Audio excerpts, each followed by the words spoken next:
주가 보이신 생명의 길, 우리 찬양 들으시고 강의 시작합니다. 주가 보이신 생명의 길, 나 주님과 함께 상한 마음을 드리며 주님 앞에 나가리.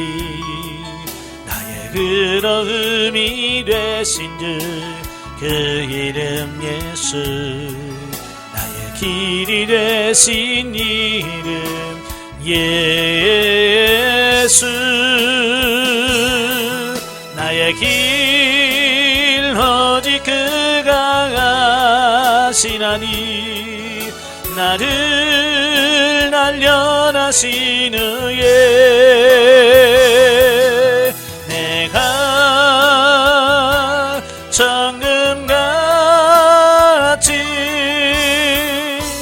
나오리라.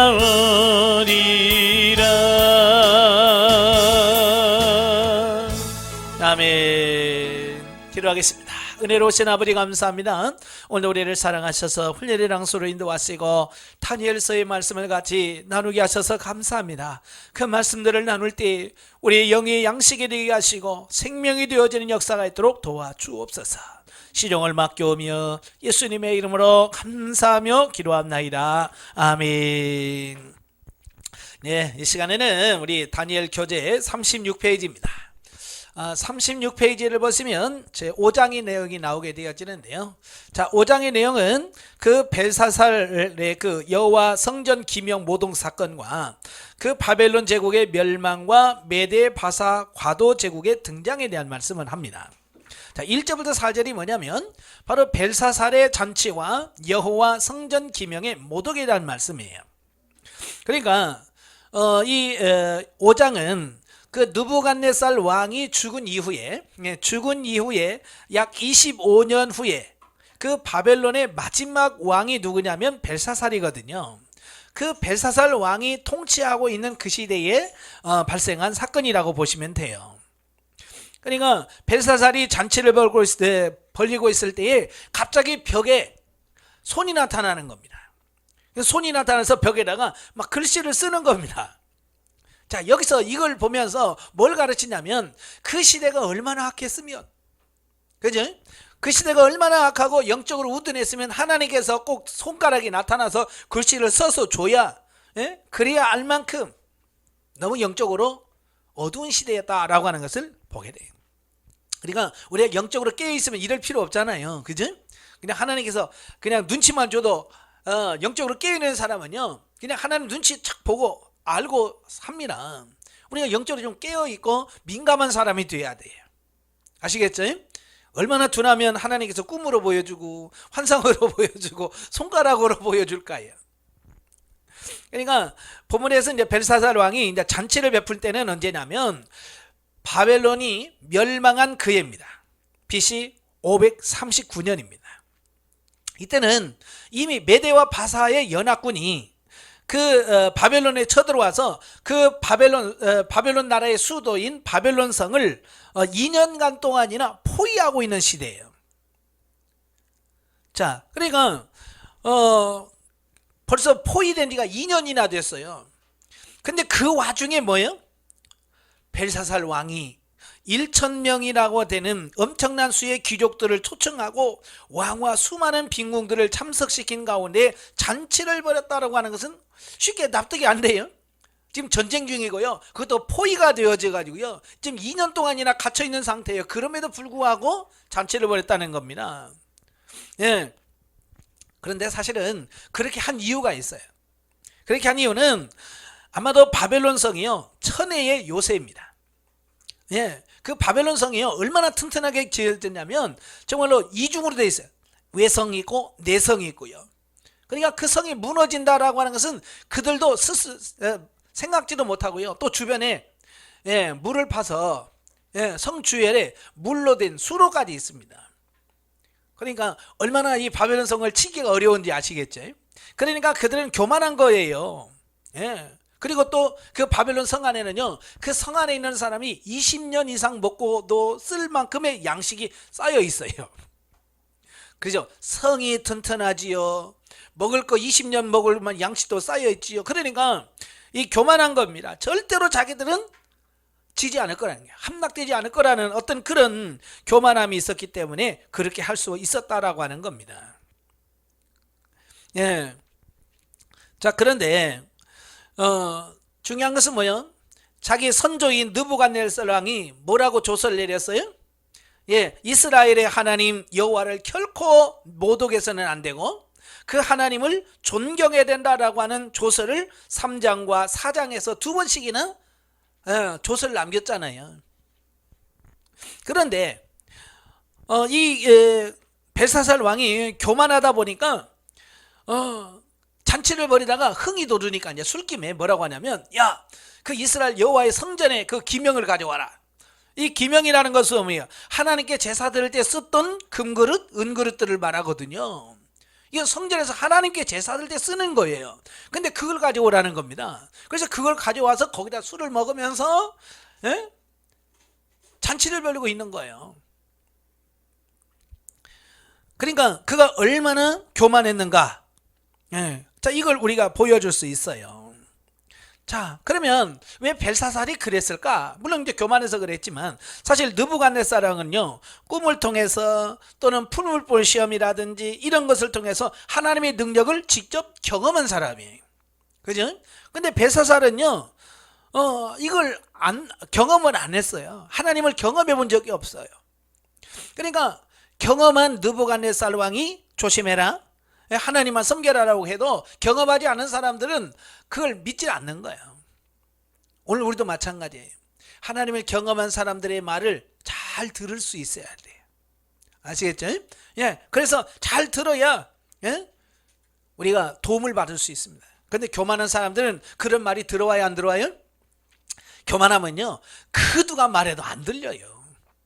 그래서 여러분들이 교만하면 안 되고요, 항상 겸손하셔야 돼요. 아시겠죠? 자, 5절부터 16절까지면 왕궁벽에 쓴 글자 및 태후의 다니엘 추천이 나옵니다. 38페이지.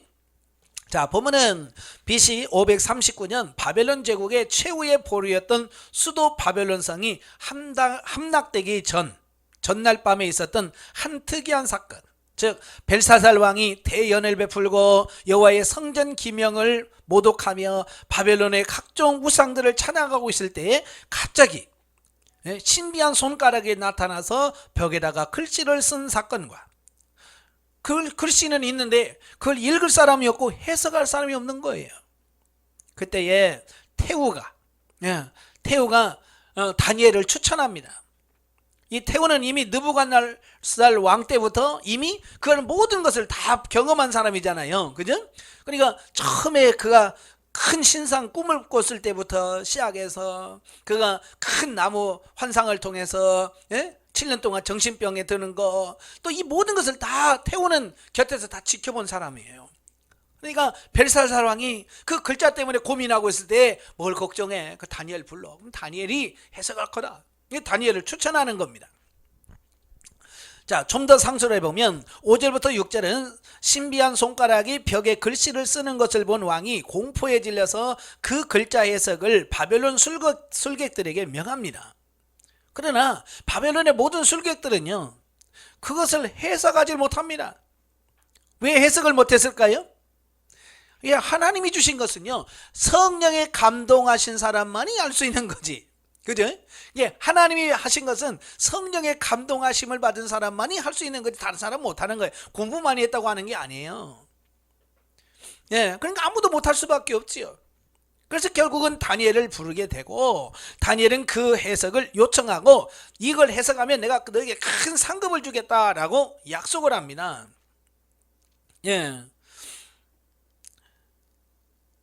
특히 본문에서 여호와의 성전 기명을 술잔 삼음으로써 여호와를 모독하던 교만한 왕 벨사살이 여호와의 종 다니엘에게 신비한 손가락이 벽에 쓴 글을 해석하도록 요청한 사실에서 결국 인생의 모든 궁극적인 문제는 여호와로 말미암아서만 진정한 해답을 얻을 수 있음을 깨닫게 한다. 그러니까 진정 우리의 답은 어디에 있어요? 하나님 안에 있어요. 왜? 하나님은 역사의 주관자시고 통치자시고 섭리하시는 분이기 때문에 그래요. 그러니까 저와 여러분이 어떤 문제가 있을 때 하나님 앞에 가서 아버지 이거 뭡니까? 하나님 이게 어떻게 하기를 원하십니까? 하나님 어떻게 하기를 원하십니까? 라고 역사의 주관자 되신 하나님께 기도하셔야 돼요. 아시겠죠? 예. 근데 사람들은 꿈을 꿔도 누구한테 가요? 하나님한테 가요? 누구한테 가요? 하나님한테 안 가요. 하나님한테 안 물어. 아니 하나님이 주신 거면 예, 봐봐. 이거 봐요. 느부갓네살도 그랬고 벨사살도 하나님이 주신 것은요. 사람이 못 푼다니까요. 오직 성령에 감동된 사람만이 풀 수 있는 거예요. 예, 주신 이가 하나님이시라면 해석도 하나님이 하시죠. 하나님께 가셔야 돼. 자, 17절부터 29절까지 보면 왕궁 벽에 쓰인 글자에 대한 다니엘의 해석이 나옵니다. 이제 신비한 손가락이 왕궁 벽에 쓴 글자를 해석할 자로 태우의 천거를 받아서 왕 앞에 선 다니엘이 벨사살 왕에게 글자에 대한 해석을 주고 있는 부분으로 17절에 보면 다니엘이 왕이 약속한 보상을 단호히 거부하고 그 글자 해석을 약속한 사실을 보게 됩니다. 그러니까 왕이 뭐요? 이걸 해석만 하면 내가 너에게 큰 상을 주겠다 그래요. 그러니까 다니엘이 왜 이거 안 줘도 됩니다. 내가 그것 때문에 해석하는 게 아닙니다. 이제 그 얘기거든요. 다시 말하면 다니엘은 왜 그 상급을 준다는데 상급을 안 받는다고 그럴까요? 예? 예, 그건 다니엘의 사명이기 때문에 그래요. 예, 다니엘은 하나님께서 그를 선택하실 때 그 사명이에요. 하나님께 주신 꿈이라든지 이런 환상들을 해석해서 사람들에게 선포해서 하나님의 구속사를, 하나님의 역사를 그들에게 선포하는 게 뭐냐? 다니엘의 사명인 거예요. 그러니까 그 사명을 대할 때는요, 뭐요? 이런 보상이 필요 없는 거예요. 예, 왜? 그건 사명이기 때문에. 그리고 저도 같은 경우도 이제 목회잖아요. 목회가 사명인 거예요. 저는 목회가 사명이기 때문에 사람의 일을 받든지 안 받든지 그게 중요한 게 아니에요. 뭐가 중요해요? 내 사명이 중요한 거예요. 그러니까 사람의 일 안 줘도 목회하는 거고 사람의 일 줘도 하는 거고 상관없이 하는 거예요. 왜? 내 사명이니까. 바로 다니엘이 그런 거예요. 왕이가 보상 필요 없습니다. 왜? 그건 내 사명입니다. 그래서 사명을 감당하는 거예요. 여러분도 마찬가지예요. 여러분의 사명을 감당할 때는요, 보상이 필요 없어요. 아시겠죠? 기대하지 마시고요. 여러분의 사명을 다하시는 사람이 되셔야 돼요. 18절부터 24절까지 보면 왕궁 벽에 글자가 쓰여진 배경에서 벨사살 왕이 선한 느부갓네살이 교만하다가 하나님의 징계를 받은 사실을 알고도 교만하여 여호와 하나님을 모독하고 각종 우상을 찬양한 사실에 대해 다니엘이 지적한 사실을 보도하고 있습니다. 그렇죠. 느부갓네살 왕도 처음에 큰 신상 꿈을 꾸고 다니엘이 해석했을 때 다니엘을 총리로 세우고 하나님을 찬양할 줄로다 그랬잖아요. 근데 어때요? 나중에 교만해집니다. 교만해져서 어떻게 해요? 정신병에 걸려요. 하나님의 징계로 정신병에 걸려서 7년 동안이나 자기가 짐승인 줄로 착각해서 짐승처럼 들여서 풀 뜯어먹고 7년을 삽니다. 교만했다가 그래요. 그런데 그걸 알고 있잖아요. 벨사살은. 그럼에도 불구하고 그가 교만했다는 거예요. 그래서 25절부터 28절은 다니엘이 왕궁벽에 쓰인 글자를 해석하며 바벨론 멸망을 경고한 사실을 마지막 29절에서 다니엘이 보상을 거부하였음에도 불구하고 왕이 다니엘을 바벨론 제국의 셋째 치리자로 삼은 사실을 기록하고 있습니다. 뒤에서 설명할 텐데요. 바로 뭐라고 쓰냐? 메네메네 데길 우바르신이다 라고 말씀하고 있습니다. 자, 이 말은 무슨 말이냐? 저울로 달아보고 또 달아봐도 하나님의 기준에 미달했다. 하나님께서 벨사살이 그 전에도 교만해도 하나님께서 봐줄까? 예, 네, 봐줬단 말이에요. 지금도 말이에요. 예? 우상 숭배하고 성전 기명으로 술을 먹고 있는데도 하나님께서 그걸 달아보시는 거예요. 저울에. 미달된 거예요. 그래서 안 되겠다. 오늘 밤에는 끝나야 되겠다. 라고 하신다라고 하는 사실입니다. 그러니까 더 이상 하나님께서 봐주려고 하고 용서하려고 해도 너무 안 되니까, 기준이 안 되니까 하나님께서 할 수 없이 패할 수밖에 없었다는 것을 말씀해 주고 있습니다. 오늘 우리도 마찬가지예요. 하나님의 기준에 미달되면 안 됩니다. 아시겠죠? 요즘 뭐 입시 비리 이야기 많이 나오죠? 입시 비리가 뭐예요? 합격할 수 없는데 뭘 어떻게 수단을 해서 미달됐는데 그걸 합격하게 시키는 이게 비리거든요. 하나님이 비리를 저지를까요? 안 저지를까요? 하나님은 비리 못 저지르셔. 그러니까 여러분이 천국 들어갈 수 있는 기준에 미달되면 못 들어가는 거예요. 그래서 우리가 영성하는 것은 뭐예요? 하나님의 기준에 우리가 차고 넘치도록 돼야 돼요. 간당 해서 겨우 부끄러운 구원 받아가지고 들어가지 말고 좀 하나님의 말씀대로 잘 살고 능력 있게 살아서 좀 하나님의 기준에 월등 초월하는 여러분 되시기를 바랍니다. 아시겠죠? 예, 본문에서 우리는 두 가지를 가르쳐 주는데요. 첫째 뭐냐? 세계 역사의 배후에는 분명 절대자 하나님의 섭리가 작용하고 있는 바, 모든 인간은 역사의 매 순간순간마다 접하게 되는 각기 다양한 형태의 여러 사건들을 통하여 때로는 경고를, 때로는 권면을 받고 하나님께 겸손히 순복하는 자세를 가져야 한다는 것을 교훈하고 있습니다. 예. 그러니까 하나님께서 지금 자연재해라든지 이 세상 모든 돌아가는 사건들을 통해서 하나님께서 우리에게 뭘 주시냐? 교훈을 주고 있다 그 말이에요. 그러니까 코로나 팬데믹이라고 그러잖아요. 대유행하고 있는 시대에도 하나님께서는 저와 여러분들에게, 아니 이 세상에 있는 모든 사람들의 인류에게 메시지를 전하고 있는 거예요. 뭐라고 전할까요? 정신 차려라. 정신 차리라, 깨어 있으라고 이 환경을 주신 거거든요. 그러니까 이런 사건을 통해서 우리가 정신을 차리고 하나님께서 뭘 원하실까? 이걸 깨달아야 되는데 오늘 많은 사람들이 뭐예요? 코로나에 걸릴까봐 두려워서 덜덜덜 떨고 있는 거예요. 그러니까 하나님께서 주신 메시지를 제대로 받아들이지 못하고 있는 이런 모습을 보게 되는 거예요. 우리가 하나님이 뭘 말씀하시려고 한지를 우리가 깨달을 수 있는 영적 지혜가 열려야 돼요. 아시겠죠? 예. 두 번째로는 하나님께서 신비한 손가락으로 왕궁벽에 쓴 글자를 통하여 바벨론을 멸망을 경고하시고 또 그대로 성취하신 사실은 실로 여호와 하나님은 모든 인생들과 나라들의 흥망성쇠를 주관하시는 유일한 절대자라는 사실을 교훈해 주고 있습니다.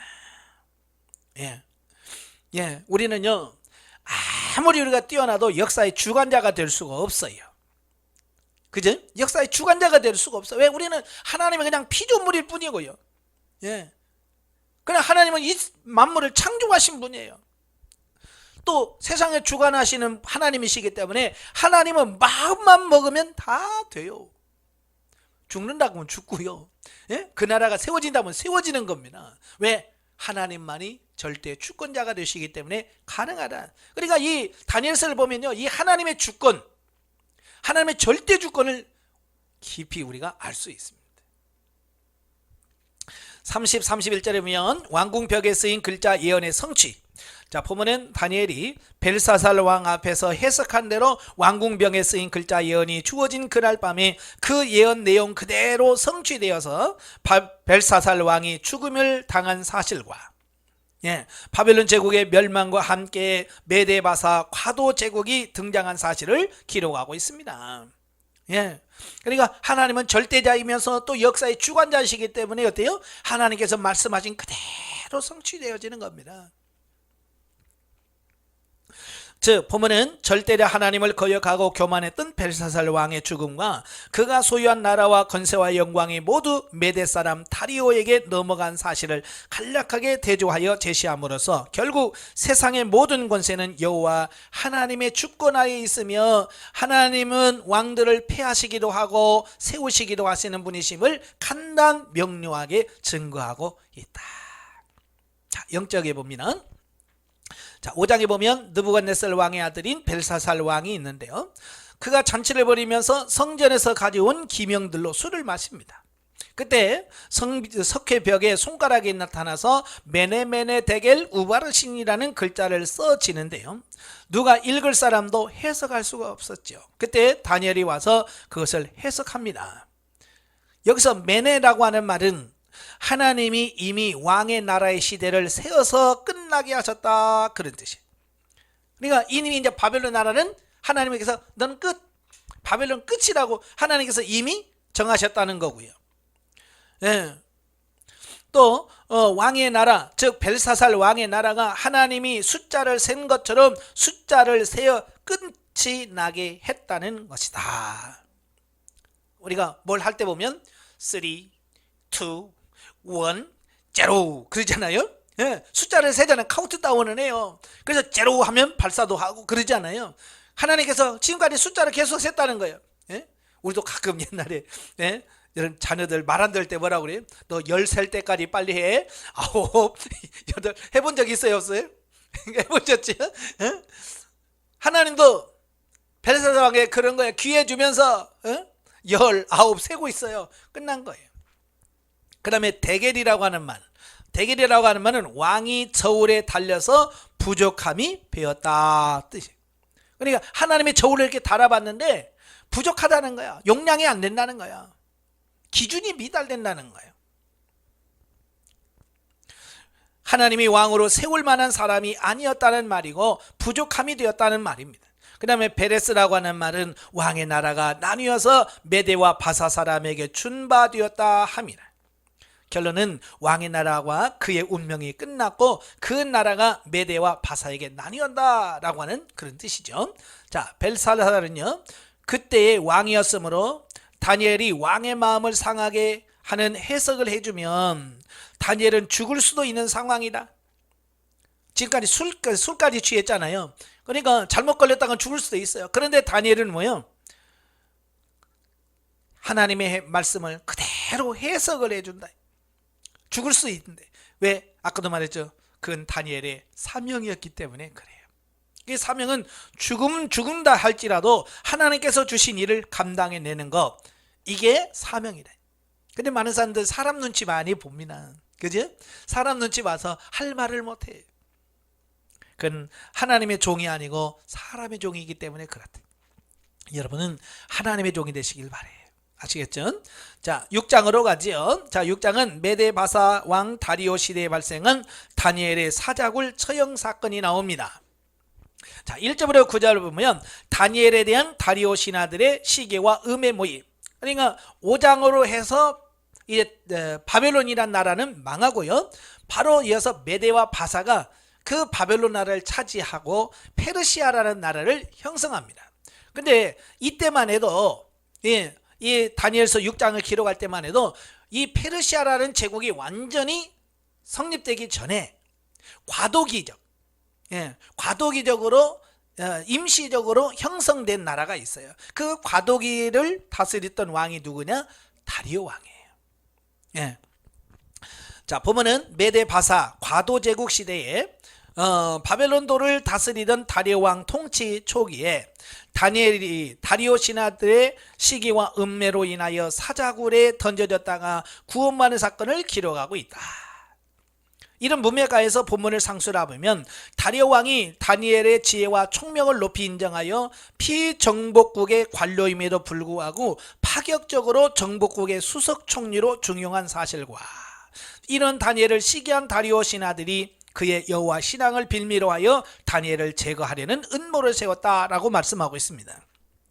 자, 여기서 볼 때 대단한 게 뭐냐면 다니엘이 누구냐면 망한 바벨론의 총리였어요. 그죠? 바벨론 나라의 망한 나라의 총리였어요. 근데 이 망한 나라의 총리가 뭐예요? 새로 세운 나라의 또 총리가 됐어요. 이게 역사적으로요 정말 드문 일이에요. 자, 우리나라도 그래요. 5년 만에 대통령이 바뀌지? 예, 5년 만에 대통령이 세워. 대통령이 세우면 총리부터 갈아요. 그죠? 국무위원들 다 갈아요. 장관들 갈고. 근데 그 대통령이 바뀌었는데도 총리가 계속 안 나. 그 총리는 대단한 사람이에요. 그죠? 이게 정권이 바뀌어서 대통령이 바뀌어서 총리가 계속 이어서 총리 안 나. 이거 대단한 건데 이건 그 정도가 아니에요. 이건 나라가 완전히 망하고 새로운 나라가 됐는데 역시 총리 안 나. 이건 정말 역사상 거의 드문 일이에요. 근데 그렇게 한단 말이에요. 왜? 다리오가 보니까요, 이 다니엘이 너무 지혜와 총명이 특출한 거예요. 예. 그래서 총리를 세운 거예요. 그러니까 신하들의 입장에서는 불만이 있을 수밖에 없죠. 왜 그럴까요? 그 신하들의 입장에서는 그들은 어찌 보면 개국공신들이에요. 개국공신은 그 나라를 세울 때 큰 공을 세운 사람들이에요. 그러니까 이런 개국공신들은 나중에 그 나라가 세워졌을 때 그들에게 뭐예요?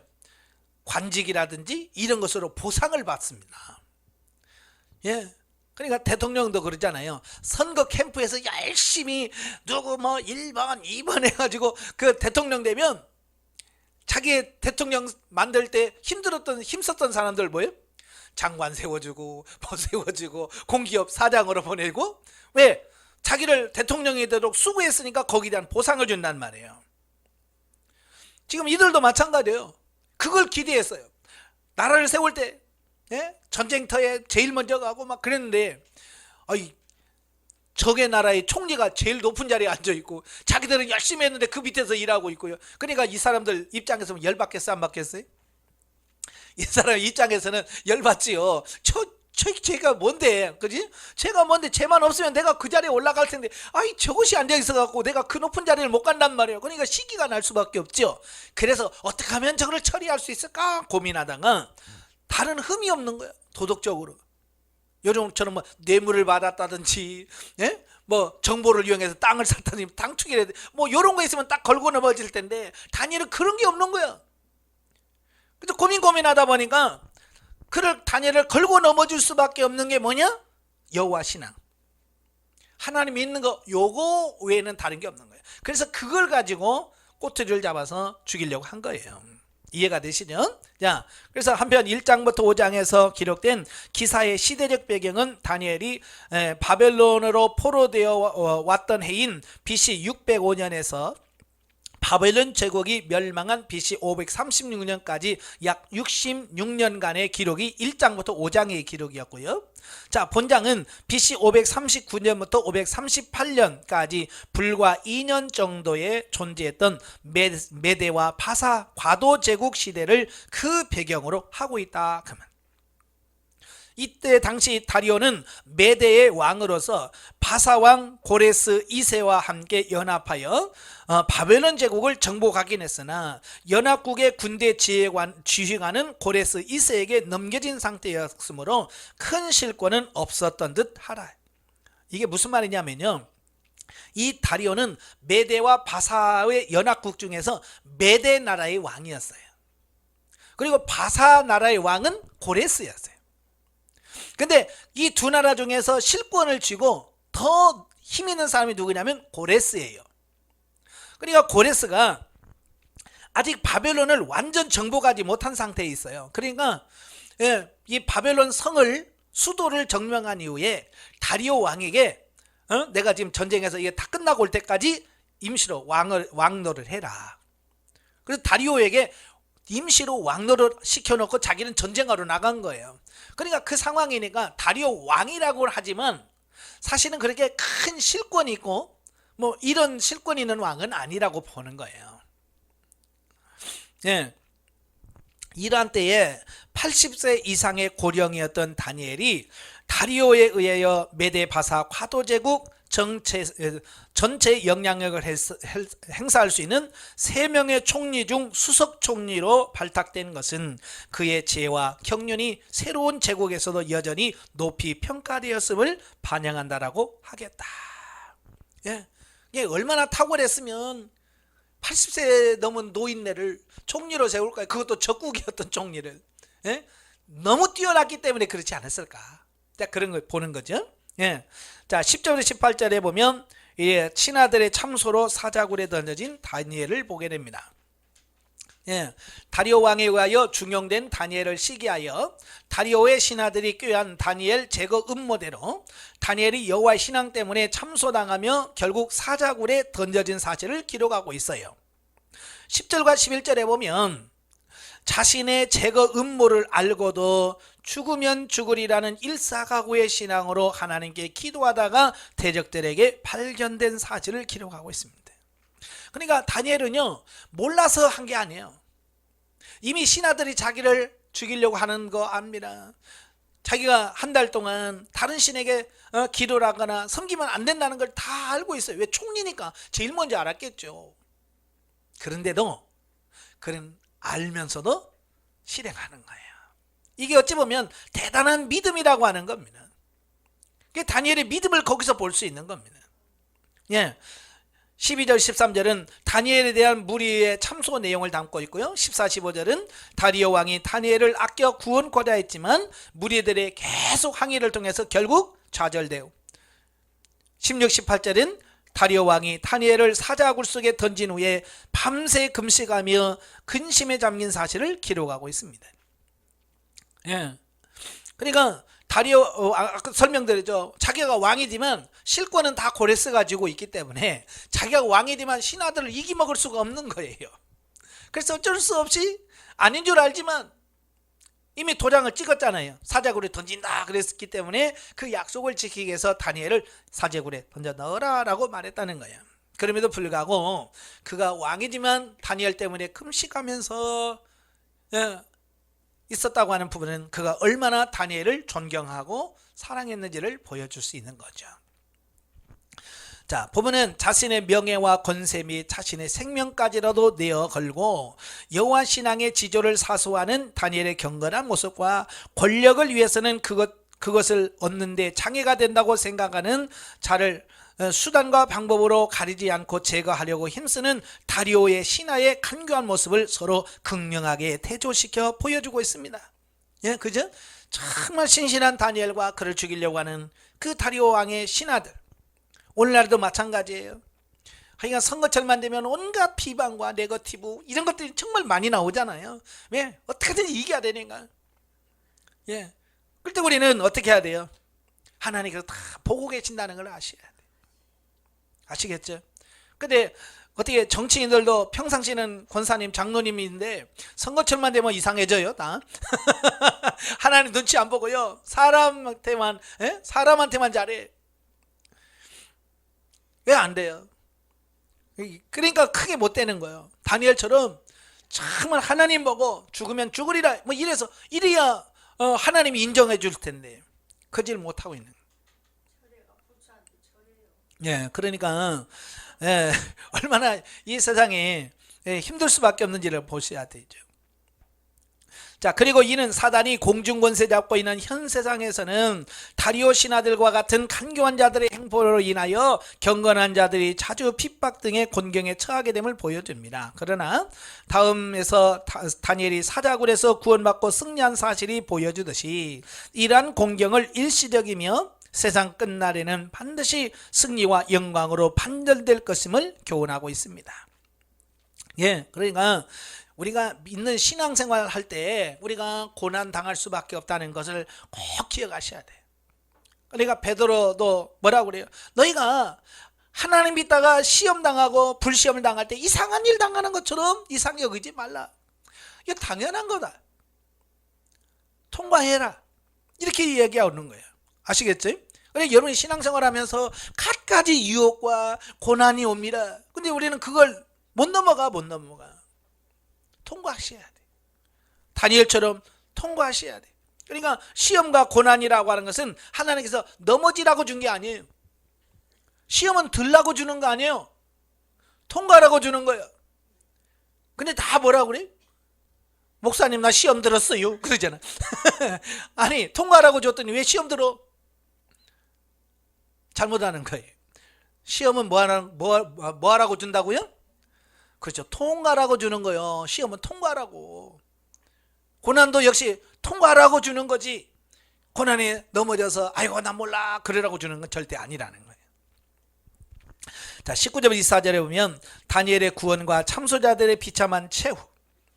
보면은 본장의 내용 전개상 절정에 해당되는 부분으로서 죽음의 위협 앞에서도 굴하지 않는 여호와 신앙 때문에 참소당하여 사자굴에 던져졌던 다니엘이 극적인 하나님의 보호로 몸에 상처 하나 없이 온전히 구원받고 오히려 그의 참소자들이 가족과 함께 사자굴에 던져져 처참한 최후를 맞는 사실을 대조적으로 보여주고 있습니다. 여기서 참소라고 하는 말은 본래 사단, 참소자, 자, 그런 뜻이거든요. 남을 비방하고 남을 해할 목적으로 하는 것을 참소라 그래요. 우리는 절대 남을 참소해서는 안 됩니다. 아시겠죠? 남을 칭찬하고 남을 위해서 기도하고 남을 사랑할지언정 남에게 참소하는 일이 없어야 돼요. 그건 마귀짓이에요. 자, 여기서 이제 우리가 주목할 것은 누구나 다니엘을 아꼈던 다리오 왕이 이미 다니엘을 사자들에게 찢겨 죽었을 것이라고 생각하고 사자굴 앞에서 슬피 소리질러 했던 말로서 내 하나님이 사자에게서 너를 구원하시기에 능하였느냐 하는 말. 그러니까요, 이 다리오 왕은 다니엘이 사자굴에서 살아나올 거라고 믿었을까요? 안 믿었을까요? 믿었더라면 이런 말 안 하겠죠. 못 믿는 거죠. 그 굶주린 사자 우리 속에 들어가면 반드시 죽는다는 거 아는 거야. 그래도 안타까운 마음에서 아침에 가서 야 다니엘아, 네가 믿는 하나님이 네가 정말 하나님 믿었다면, 니네 믿는 하나님이 진짜라면 너 구해주지 않았겠냐, 그 얘기거든요 지금. 이는 다니엘이 믿는 여호와 하나님은 과연 완전한 절망과 죽음 가운데 있는 자까지도 살릴 수 있는 다른 어떤 우상들에게도 결코 기대할 수 없는 그런 능력을 소유하신 분이냐? 왜냐하면 다니엘은 자기 목숨 걸고 그 하나님께 기도했잖아요. 그죠? 그러니까 다리오 왕이 그걸 기대하고 있는 거예요. 또한 이 같은 다리오의 외침은 역으로 여호와의 신앙을 위하여 이 세상에서 아끼는 모든 것을 포기하고 심지어 생명까지 포기할 때 과연 여호와는 그런 의로운 성도들의 궁극적인 구원과 승리를 완전 보장할 수 있는 절대 권능의 신냐 하는 의문의 외침도 되는 것이다. 보통은 다니엘이 살아 돌아온다는 것은 기대하지 못합니다. 다니엘도 마찬가지예요. 그런 기대를 안 했어요. 그래서 안타까워서 하는 말이에요. 그러나 하나님은 어때요? 사자굴 속에서 그가 상처 하나 없이 다니엘을 살아나오도록 만든 거예요. 이걸 통해서 다리오가 뭘 깨달아요? 야, 네가 믿는 하나님이 최고다, 이걸 깨닫게 되어지는 거예요.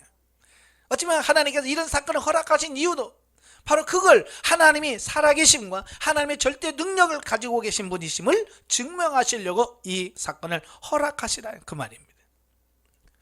그래서 하나님은 절대자이시면서 불가능한 것이 없으시고 정말 하나님을 찾고 하나님을 의지하는 다니엘 같은 사람을 하나님께서는 그의 생명을 지켜주시고 보호해 주신다는 것을 말씀해 주고 있습니다.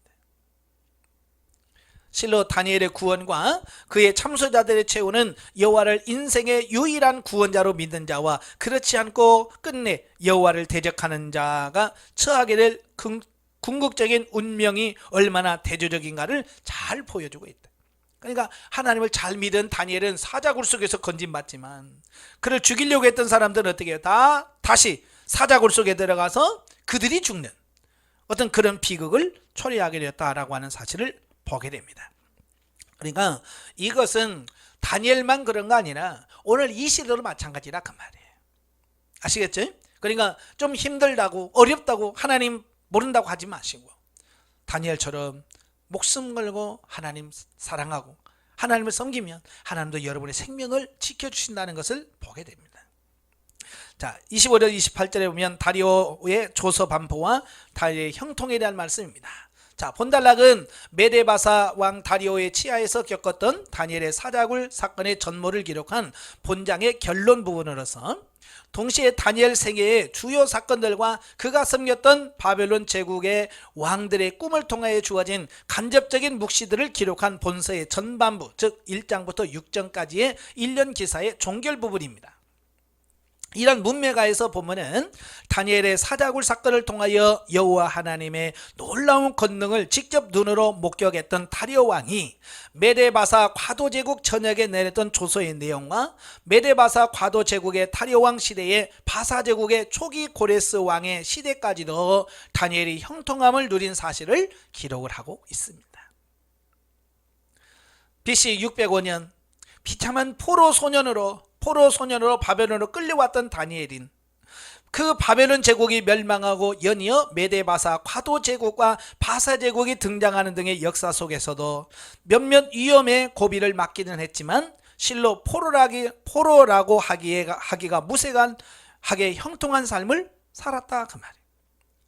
자, 이렇게 극적인 삶을 사는 사람이 누가 있을까요? 포로로 끌려가서. 근데 이 같은 다니엘의 형통한 삶은 우리에게 매우 중요한 한 가지 사실을 우리에게 보여주고 있습니다. 그게 뭐냐? 하나님은 비록 선인이라 할지라도 그가 범한 죄에 대해서는 반드시 징계하시되 징계 중에도 한 번 택한 백성은 끝까지 버리지 아니하시며 당신을 신뢰하는 자를 철저히 인도하시는 참으로 크고 놀라우신 은총의 하나님이시라는 것을 보여주고 있습니다. 어찌 보면 이걸 증명하기 위해서 다니엘서를 기록했다라고 볼 수 있는 거예요. 따라서 사자 입에서 다니엘을 구원하신 하나님이 바로 우리 모든 택한 백성들의 구원과 판석이 되는 바, 그분을 절대 의뢰하는 신앙으로 우리 모두 승리하는 삶을 살아야 할 것이다. 이런 믿음을 갖고 승리하시기를 바랍니다. 자, 영적으로 보면 자, 우리는 세상적인 방법, 세상에서 일어나는 사건들은 사단의 역사로 대부분 이루어지고 있다는 것을 깨달아야 된다. 그러므로 우리가 이 세상을 살 때 마귀는 세상과 세상에 있는 것을 가지고 우리를 미혹하려고 합니다. 예수님도 시험을 받으실 때에 세상에 있는 것을 가지고 시험을 받으셨죠. 즉 먹을 것, 또 높은 데서 뛰어내리는 것, 하나님을 시험하는 것, 또 그 다음에 천하 만민의 권세를 주겠다고 한 것. 예수님도 사단의 시험을 받으신 바와 같이 이 세상에 사는 우리들에게 사단의 달콤한 유혹이 있다. 모든 미혹을 물리치신 주님처럼 승리해야 된다. 아시겠죠? 시험이 없을 수는 없어요. 우리가 이 세상에 살아가는 동안에 시험이 없을 수는 없어요. 다 시험이 있습니다. 그 시험을 어떻게 해야 돼요? 우리는 통과하는 자가 돼야 돼요. 누구처럼? 예수님처럼. 자, 7장으로 가지요. 7장은 연이어 등장한 네 짐승과 한 기이한 작은 뿔 및 심판 보좌와 인자의 나라에 대한 묵시를 하고 있습니다. 자, 여기서 1절부터 8절이면 네 짐승과 작은 뿔 환상이 나옵니다. 그러니까 다니엘서를 보면 전반부와 후반부로 나뉘어요. 전반부는 1장부터 6장까지인데요. 이것은 그 역사 속에 역사 가운데 역사하시는 하나님에 대한 기사예요. 그 다음에 2부인 7장부터 12장까지는 미래에 일어날 사건을 중심으로 기록한 겁니다. 그러니까 시대순으로 기록한 게 아니에요.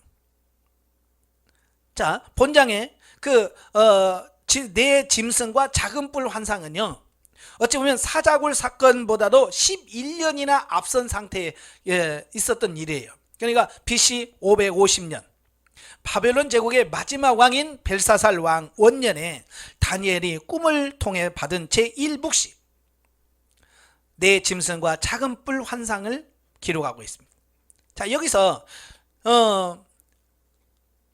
좀 더 상술해 보면 1절은 본장의 묵시를 받은 시기에 대해서 설명하고 있습니다. 그리고 2절과 3절은 네 짐승의 등장에 대해, 그리고 4절부터 7절은 각각 바벨론, 바사, 헬라, 로마 제국을 상징하는 사자, 곰, 표범, 넷째 짐승 등 네 짐승 각각의 모습과 특징들을 통해서, 끝으로 8절은 네 짐승의 10뿔 중에서 난 작은 뿔의 모습과 특징에 대해서 기술하고 있습니다. 그러니까 이 말씀은 뭐냐면 2장에서 느부갓네살 왕이 첫 번째 꿈을 꾸죠. 한 큰 신상을 보는 거예요. 예, 다니엘이 그 해석을 해줬지요. 머리는 금으로 돼 있고요. 예, 이 가슴은 은으로 돼 있고요. 배는 동으로 돼 있고요. 다리는 철로 돼 있고요. 발과 발가락은 철과 흙으로 섞여 있다 그랬죠. 자, 그 모습을 해석을 했어요. 머리는 금인데 바로 왕의 시대, 바벨론 시대를 의미합니다. 그 시대가 영원한 게 아니라 그 시대가 가면 바로 왕보다도 못한 페르시아라고 하는 은나라가, 은으로 된 나라가 형성될 겁니다. 근데 그 나라도 영원하지 아니하고 다시 헬라 제국이 형성될 겁니다. 그 다음에 그 헬라 제국이 망하면 다리는 철로 된 로마, 로마가 형성될 거고 그 위에 각종 나라들이 있을 겁니다. 역사의 진행표를 쫙 보여주셨잖아요. 그죠?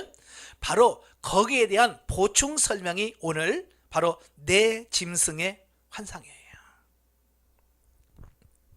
그러니까 본 단락에서 다니엘서는 바벨론 제국 시대부터 그리스도가 재림할 때까지의 대제국을 중심으로 하는 세계사 전개 과정에 관한 묵시가 2장, 7장, 8장, 9장, 10장에서 12장 이렇게 각각 하나씩 도합 5개가 나옵니다. 이 5개 환상을 통해서 하나님이 역사를 어떻게 이끌어 가실 것인가를 보여주고 있는 부분이죠. 그 중에서 가장 포괄적인 역사 진행을 내용을 담고 있는 것이 2장에 나온 큰 신상 묵시와 바로 오늘 본문에 나온 내 짐승에 대한 묵시란 말이에요.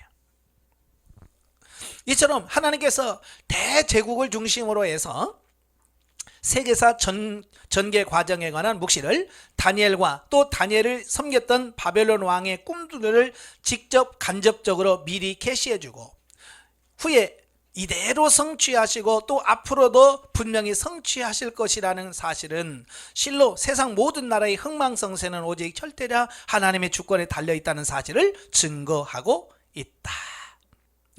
그러니까 다니엘서가 존재하는 이유는 뭐냐면 이 역사가 다 하나님에 의해서 다 진행된다. 이걸 보여주고 있습니다. 이걸 알아야 말세 요한계시록을 읽고 있는 우리들이 소망을 갖는 겁니다.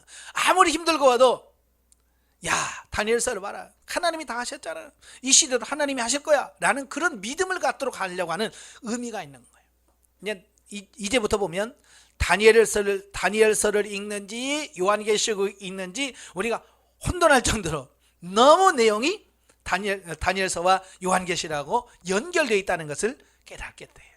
왜? 모두가 미래에 대해서 종말에 대해서 말씀하고 있기 때문에 그래요.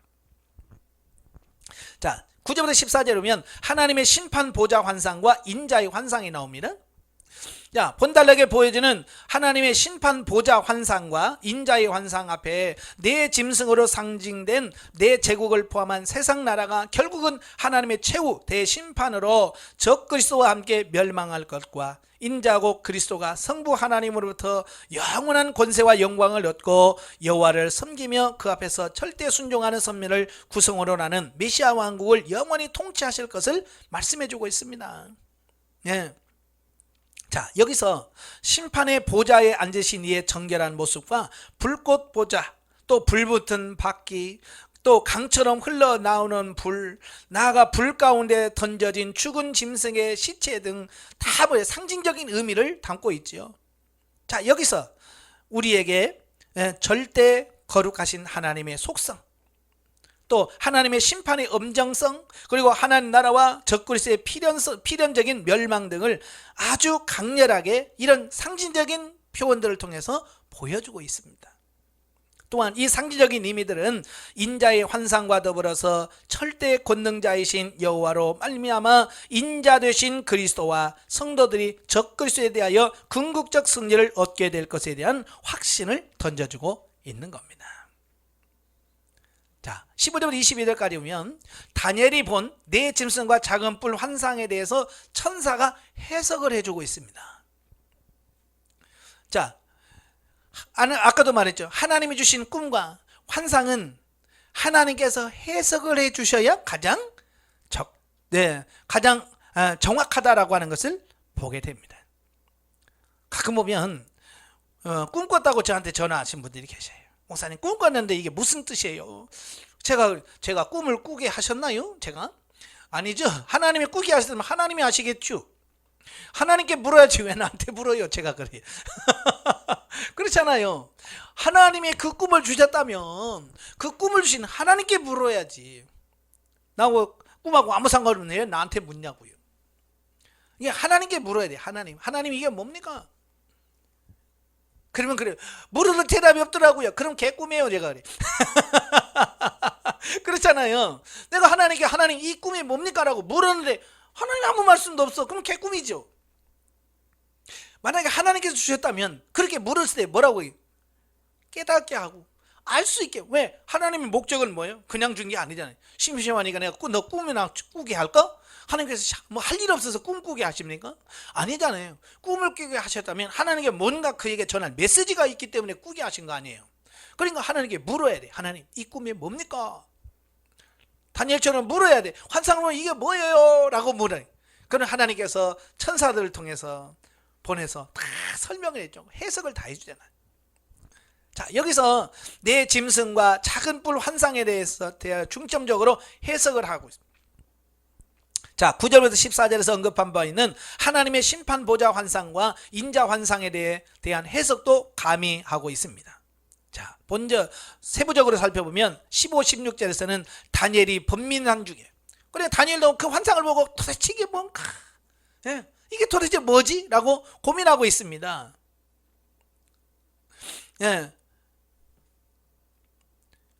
그 번민하면서 환상에 대한 해석을 요청하잖아요. 이게 중요한 거예요. 그냥 고민만 하고 있는 게 아니라 하나님 이게 무슨 뜻입니까? 나 좀 알려주세요 라고 요청을 하냐. 하나님께 해석을 요청하는 거예요. 그러니까 17절 18절에서 내 짐승은 내 왕을 가리킨다는 사실과 성도들이 영원한 나라를 얻을 것이라는 사실로 본장 환상에 대한 개략적인 해석을 여기서 제시해 주고 있습니다. 그리고 19절 22절에서 내 짐승 중에 넷째 짐승이 성도를 핍박할 것과 지극히 높은 자의 성도에 대한 신원과 구원에 대하여, 또 23절부터 28절은 넷째 짐승의 10뿔 중에 한 작은 뿔 곧 적그리스도가 여호와를 모독하고 3년 반 동안 성도들을 핍박할 것과 그 후에 하나님의 심판으로 말미암아 적그리스도는 영원히 멸망하고 성도들을 영원한 나라로 얻게 될 것이라고 하는 것을 암시해 주고 있습니다.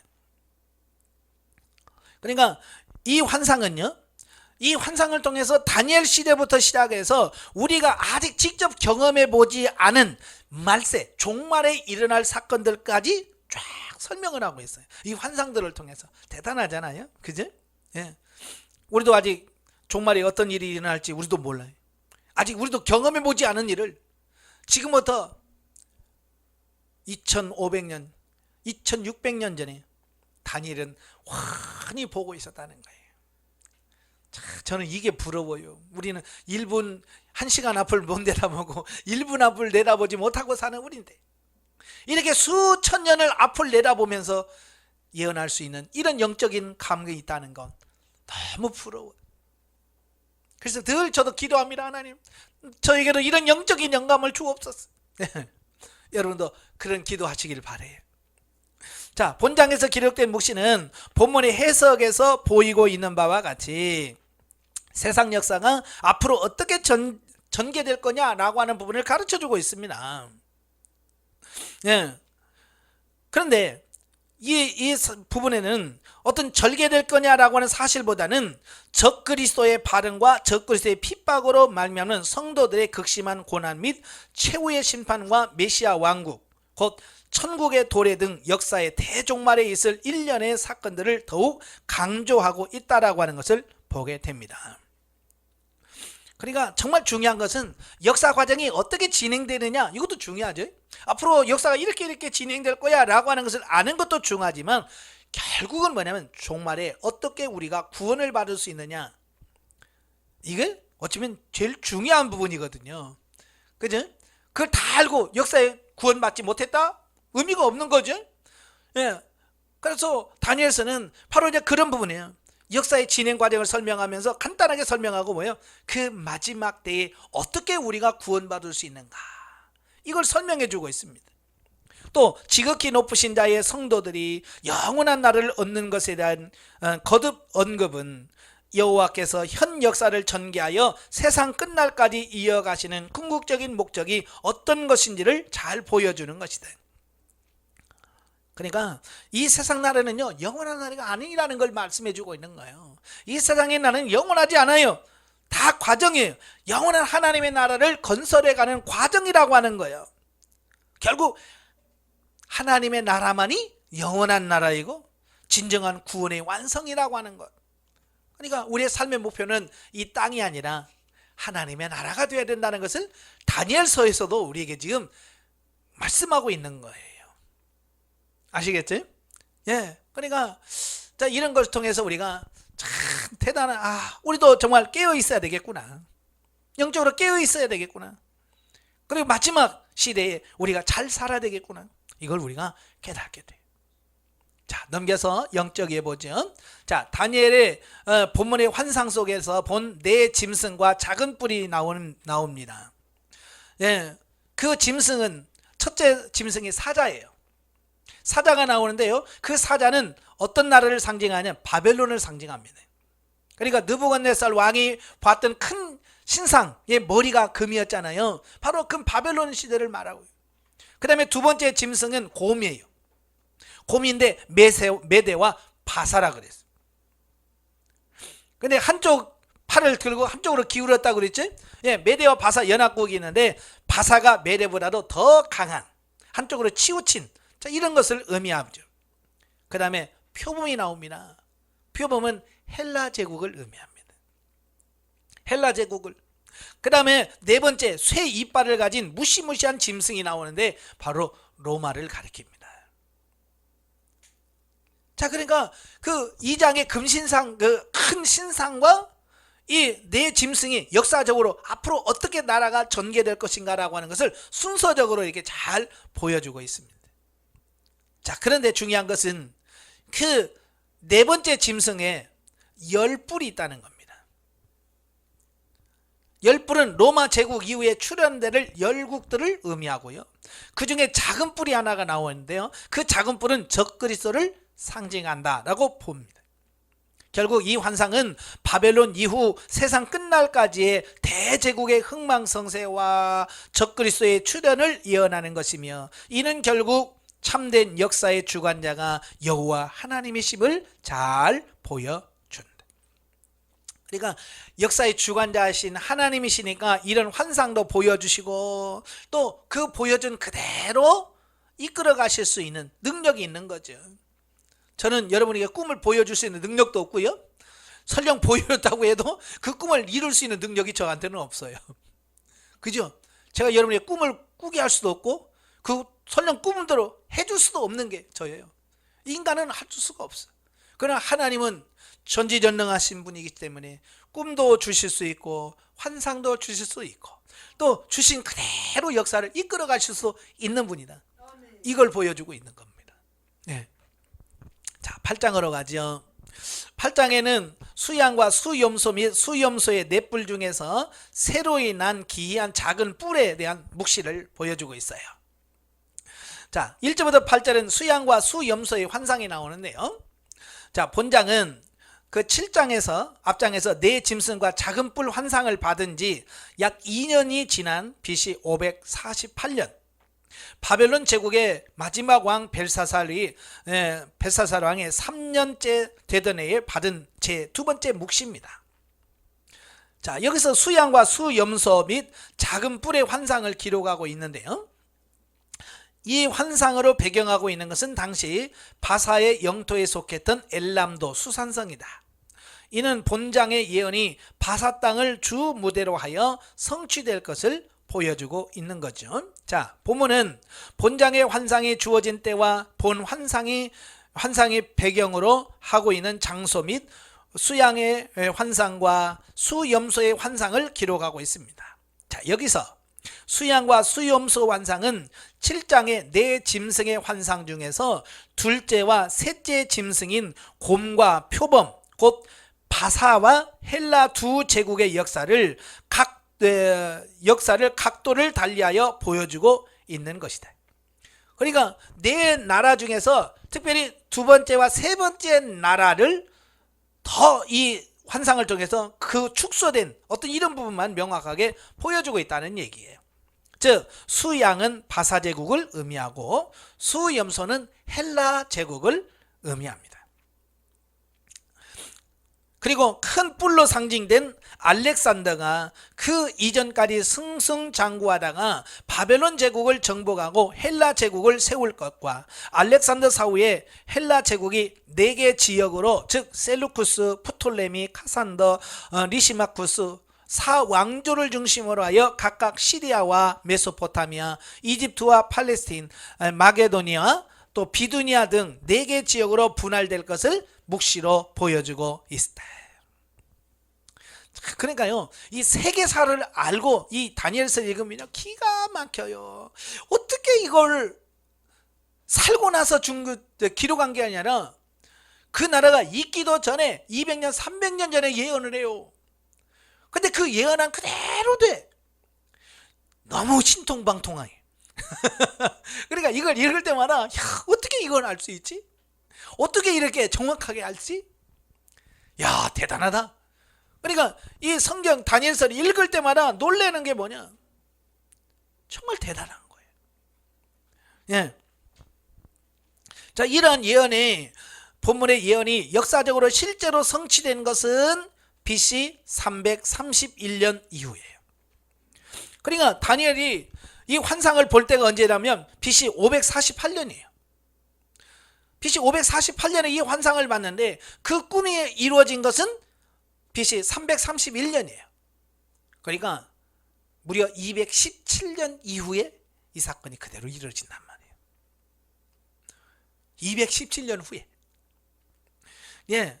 그러니까 시간이 문제지 하나님의 말씀은 반드시 성취된다, 그 얘기를 하고 있는 거예요.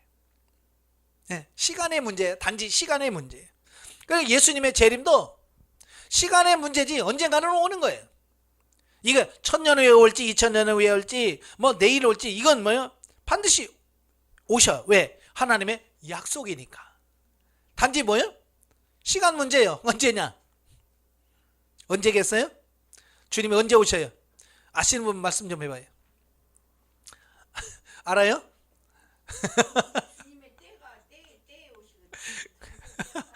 예수님 오잖아요. 이건 나도 모르고 천사도 모르고 아버지만 아신다.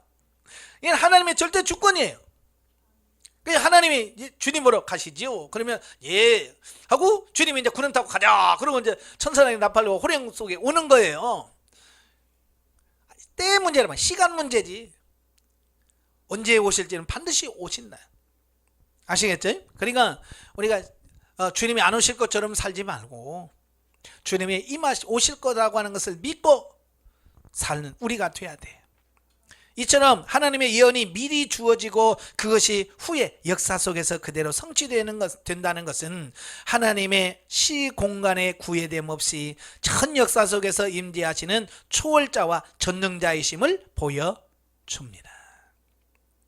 또 이는 본서 전반에 걸쳐 거듭 강조하여 보여주고 있는 바 세상 모든 나라의 흥망성쇠가 전 역사를 주관하시는 하나님의 절대 주권하에 있음을 보여준다. 계속 말씀하는 게 뭐예요? 예? 하나님께서 역사의 주관자시고 하나님의 손 안에서 역사가 다 진행된다. 나라가 흥하고 망하는 것도 다 하나님의 손에 있다. 이걸 믿는 거예요. 그러니까 지금도 마찬가지예요. 이 나라를 바라보면서 어떤 사람들은 막 이 나라가 그냥 망할 것처럼 공산주의가 돼서 망할 것처럼 막 그러면서 공산주의 때문에 망합니다 뭐 이런단 말이에요. 정말 그럴까요? 공산주의 때문에 이 나라가 망할까요? 아니에요. 그렇죠. 하나님이 망하게 하시면 망하는 거예요. 하나님이 지켜주면 망하지 않는 거예요. 그러니까 정말 하나님을 믿는 백성들이 띠두르고 광화문에 가서 으쌰으쌰 하는 것이 아니라 어찌 보면 정말 역사의 주관자신 하나님 앞에 주님 이 나라를 어떻게 하기를 원하십니까? 이 나라를 불쌍히 여기시고 이 나라를 긍휼하게 여기시라고 엎드려 기도하는 것이 낫지. 그 하나님을 절대 믿지 못하는가? 그렇잖아요? 하나님의 절대 역사 주관자 다니엘서 계속 그 얘기하고 있잖아요. 나라의 흥망성쇠는 하나님의 손에 달려있다. 그렇게 망하지 않을 것 같은 바벨론도 그냥 한순간에 망해버리잖아요. 그죠? 페르시아 제국이 그렇게 강하지만 알렉산더에 의한 헬라 제국에서 그냥 망하잖아요. 그 헬라 제국도 알렉산더가 죽으면서 나라를 네 쪽으로 쭉 나눠지고 로마에서 다 또 정복이 되고. 자, 이런 걸 보면 하나님이 하시는 거 하나님. 그러니까 좀 정치하는 사람도 정말 이 다니엘서를 좀 많이 읽어야 돼. 예수 믿는 사람도 다 다니엘서를 많이 읽으셔야 돼요. 그래야 역사의 주관자는 사람이 아니에요. 대통령이 아니에요. 하나님이 역사를 주관하고 있다는 사실을 우리가 믿으셔야 돼요. 아시겠죠? 그래야 정말 전폭적으로 하나님께 믿고 맡길 수 있는 그런 삶이 되는 거예요. 자, 9절부터 14절에 보면 한 작은 뿔의 환상. 자, 앞단락에서 수염소로 비유된 헬라 제국이 수양으로 비유된 메데 바사 제국을 정복할 것과 그 염소의 현저한 뿔로 비유된 알렉산더 대제가 죽은 후 헬라 제국이 4개의 나라로 분열될 것을 예언합니다. 그대로 이루어집니다. 예. 알렉산더가 32살인가요? 3살에 죽어요. 예. 그가 정복을 하고 울었대잖아요. 왜? 나이는 젊은데 이제 정복할 땅이 없네. 그거 울었대. 근데 그가 젊은 나이에 죽어요. 그리고 그 나라가 4쪽으로 쫙 쪼개집니다. 자, 그 중에서 안티오쿠스 에피파네스가 등장합니다. 이 안티오쿠스 에피파네스는 어찌 보면 역사적으로 굉장히 중요한 인물이에요. 근데 좋은 쪽으로 중요한 게 아니라 이 안티오쿠스 에피파네스는 그 요한계시록에서 말한 적그리스도, 적그리스도의 예표된 인물이에요. 예, 왜냐하면 이 안티오쿠스 에피파네스가 예루살렘에 쳐들어와서 예루살렘 성전을 더럽히고 제사를 못 드리게 하고 유대인들을 죽였던 이 사건들이 마지막 7년 대환란 때 그와 똑같은 유사한 일들이 벌어질 거라고 하는 것을 미리 보여준 거예요. 역사 안에서. 예, 그래서 이 에피파네스가 굉장히 중요한 가정인데, 그래서 특별하게 이 다니엘서에서 그것을 말씀해주고 있습니다. 이어지는 본문에서 그와 같이 넷으로 분열된 나라 중 시리아 지역을 차지한 셀루쿠스 왕조의 8번째 왕 안티오쿠스 4세 에피파네스 등장과 그의 강력한 군대를 조직하여 주변 나라들을 정복할 것과 특히 2300일 동안 구약 선민인 이스라엘을 박해할 것을 작은 뿔 환상을 통해서 예언해 주고 있습니다. 그러니까 이 환상은 뭐냐? 1차적으로는 에피파네스가 구약 선민의 후예인 유대인들을 박해할 것을 예언한 것이면서, 동시에 궁극적으로 에피파네스로 상징되는 적그리스도가 그리스도의 재림 직전의 종말 때에 일어나 막강한 권능과 비상한 재주로 이 세상을 지배하면서 하나님의 백성을 유혹하여 혹독하게 핍박할 것을 예언해주고 있다라는 사실이에요. 예. 그래서 이 안티오쿠스 에피파네스의 사건으로 인해서 이제 마카비 혁명이 일어나죠. 예. 마카비 형제가 반란을 일으킵니다. 왜? 이 안티오쿠스 에피파네스가 와가지고요, 하나님의 성전에서 하나님께 제사 드리는 제단을 치워버려요. 그리고 우상에게 숭배하는 제단을 쌓아 성전에다가, 그리고 하나님 앞에 드려야 될 제물, 소, 염소, 양이 아닌 불결한 돼지를 잡아서 제사를 드리고, 예, 그러니까 이스라엘 백성들 입장에서는 그게 말이 안 되는 거예요. 하나님께 예배 드려야 되는 그곳에서 우상을 세우고 하나님께 드려서는 안 될 제물들을 드리고 그걸 방해하는, 그것을 막는 제사장들을 죽이고, 이런 것을 보면서 도저히 못 참겠다. 그래서 혁명을 일으킵니다. 예. 그래서 그 혁명을 통해서 그 군대를 몰아내고 이스라엘 나라를 세우죠. 그래서 형성되어진 절기가 하누카, 빛의 절기. 예. 하누카라고 하는 절기가 형성되어지는 계기가 되어지는 거예요. 이처럼 마지막 때에 이제 예수 그리스도의 재림 직전에 요한계시록 11장 그 두 증인이 나온 이후에 13장에 보면 두 짐승이 나오죠. 바다에서 나온 짐승과 땅에서 나온 짐승. 바로 이게 적그리스도거든요. 마지막 때 그 적그리스도가 등장을 해요. 근데 그 적그리스도가 나와서 할 짓이 꼭 이 안티오코스 에피파네스가 그때 이 역사 속에서 할 행위와 똑같은 짓을 하는 거예요. 하나님께 예배드리지 못하게 하고 예수 믿는 사람을 핍박하고 교회 문을 닫고 만들고 이렇게 하는 일을 할 거라고 하는 거예요. 그러니까 우리가 정신을 바짝 차려서 영적으로 깨어 준비해야 그럴 때 어떻게 돼요? 우리가 다니엘처럼 승리할 수 있는 거예요. 그래, 사자굴 속에 넣어라. 나는 그래도 나는 하나님 믿는다. 이런 믿음을 가져야 돼. 아시겠죠? 그런데 지금 그러고 있냐고요. 조그만 문제 있다고 안 나오고, 뭔 바쁘다고 안 나오고, 하나님 제대로 섬기지 못하는 이 시대에 걱정이 되는 게 그런 거예요. 정말 다니엘처럼 그런 믿음의 용장들이 있냐 이거예요. 그래서 정신 잘해야 돼. 아시겠죠? 예.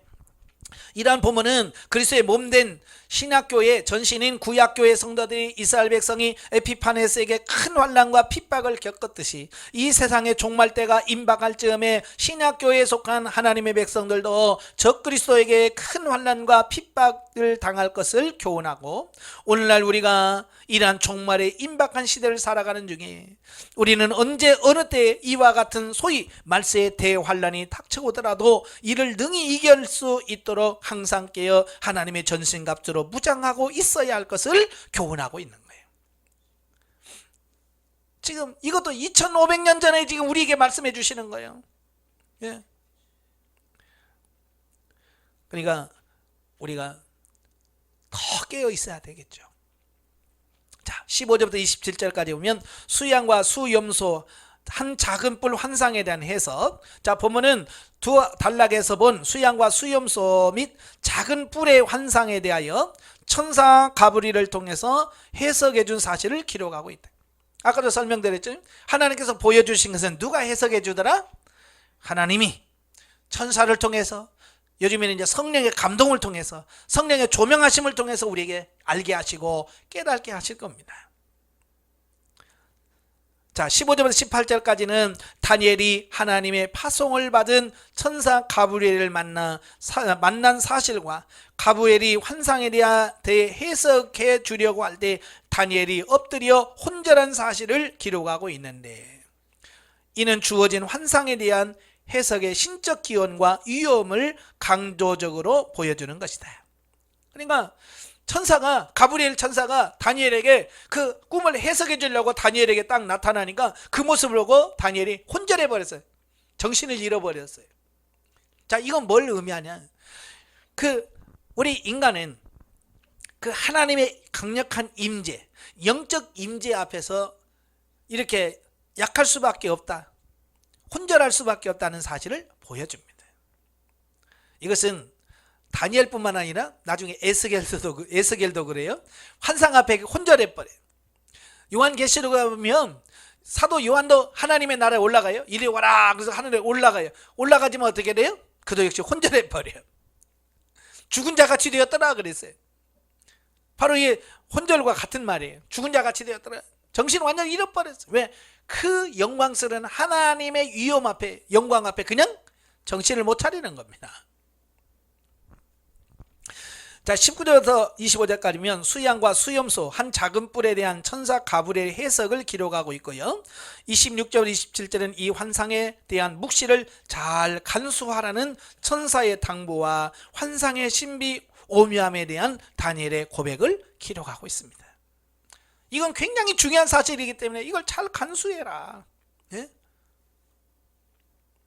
한편 본문에 제시된 제2 묵시에 대한 가브리엘 천사의 해석을 종합해보면 이 묵시는요, 1차적으로는 예수 그리스도의 초림으로 신약세계가 도달하기 직전인 곧 구약시대가 마감될 소위 중간사 시대에 있을 바사제국의 멸망과 헬라제국의 강성 및 4개 지역으로 분할된 헬라제국의 한 지역인 시리아의 셀루쿠스 왕조 8대 왕인 안티오코스 에피파네스의 등장과 그의 신성 모독 행위와 구약 선민 후예인 유대인에 대한 핍박을 보여주고 있습니다.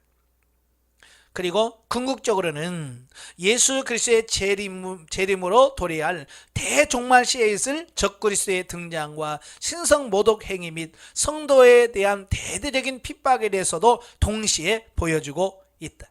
이처럼 한 예언이 어느 특정 시기의 역사뿐만 아니라 세상 끝날에 있을 때까지 오묘하게 복합적으로 나타내는 것을 가리켜서 예언의 복합성이다 라고 말합니다. 그러니까 하나의 예언이, 하나의 환상이 한 번만이 아니라 1차 성취, 2차 성취, 3차 성취, 자 이렇게 되어 있다란 말이에요. 그러니까 우리는 뭐예요? 분별을 잘해야 돼요. 그러니까 이 환상이라든지 이 하나님이 계시는 분별을 잘해야지 잘못하면 엉뚱하게 해석을 할 수 있다 그 말이에요. 그래서 1차 성취는 예수님이 초림하기 직전에 이스라엘 땅에 임할 안티코스 에피파네스에 의한 핍박이 1차 성취고, 2차 성취는 예수 그리스도의 재림 직전에 있을 적그리스도에 대한 핍박을 예표하고 있다. 이해가 되시죠? 예. 우리는 1차적인 것은 이미 지나간 거기 때문에 우리가 아무 상관없어요. 그죠? BC 165년 그때 일어날 일은 우리 이미 지나갔기도 상관없어. 뭐가 중요합니까? 이제 예수 그리스도의 재림 직전에 있은 이것은 우리가 당면해야 될 문제예요. 그렇기 때문에 이 부분의 정신을 바짝 차리셔야 돼요. 영적에 보죠. 2장에서는 로마 제국이 헬라를 멸망시키고 세워지는 시대적인 상황의 일들을 보여준다. 우리는 영적인 안목을 가지고 하나님이 주신 이상을 세상 나라에 되어질 일과 하나님 나라에 되어질 일로 양면적으로 볼 줄 알아야 한다. 그래서 세상 나라에 잘 적응할 줄 알고 또 하나님의 나라에서 온전한 사람이 되어야 한다. 제가 누차 강의 시간에도 말씀드렸어요. 우리는 이중국적을 가진 사람들이에요. 이 세상에서 대한민국 국민이라고 하는 이 대한민국의 시민권이 있고요, 우리는 하나님의 나라라는 하나님의 나라의 시민이라는 시민권이 두 가지가 있어요. 우리는 이 둘 중에서 어느 한쪽을 부정하거나 또 한쪽으로만 너무 치우쳐도 안 됩니다. 우리는 조화가 이루어져야 돼. 그래서 이 세상에서 해야 할 이 세상에서 해야 될 부분도 잘 해야 돼. 의무와 책임을 다 해야 돼. 세금 낼 거 세금 내야 되고요, 국방 의무 할 거 다 하고요. 왜? 내가 세상 나라에 속해 있기 때문에 세상 나라에 대한 책임을 다 하셔야 돼. 반면에 우리는 하나님의 나라의 소속이요, 하나님의 백성이기 때문에 하나님의 백성으로 지켜야 될 것, 그것도 역시 잘 지켜가야 돼요. 그래서 우리 두 가지를 잘 하셔야 돼요. 그래서 우리는 예수 믿는 사람이 힘들어. 왜 힘들어요? 한 나라도 힘든데 우리는 두 나라를 맞춰야 되잖아요. 세금을 내도 두 군데다 내야 돼. 세상 나라에 세금 내고 하나님의 나라에 세금 내야 되고, 그러니까 두 배가 힘들어. 예수 믿는 건 힘든 거예요. 그러나 결과적으로는 뭐예요? 우리 영원한 하나님의 나라가 우리에게 주어지기 때문에 우리는 그 나라를 위해서 열심히 사는 여러분들이 되셔야 될 줄로 믿습니다. 그러니까 단순히 다니엘서는 구약 성경이야 라고만 치부할 게 아니라 바로 오늘 저와 여러분이 말세에 살아갈 저와 여러분이 당해야 되고 경험해야 될 그런 시기라는 것을 꼭 기억하시고요, 정말 정신을 바짝 차려서 다니엘서를 읽기를 바랍니다. 기도하겠습니다. 은혜로우신 아버지 감사합니다. 다니엘은 지금부터 2500년 전의 사람이지만 그럼에도 불구하고 이 종말에 있을 사건까지 내다보면서 영적인 것을 바라보며 살았습니다. 이런 영적인 해안을 우리에게도 허락해 주옵소서. 정말로 다니엘서가 예언했던 그 마지막 시대 예수 그리스도의 재림 당시에 일어날 여러 가지 핍박들을 우리에게 말씀하고 있습니다. 우리가 정신을 차리게 하시고 근신하게 하시고 영적으로 무장해서 이 환난과 이 고통을 넉넉히 이겨갈 수 있는 우리 모두가 될 수 있도록 도와주시옵소서. 예수님의 이름으로 감사하며 기도합나이다. 아멘. 하나님께 드립니다.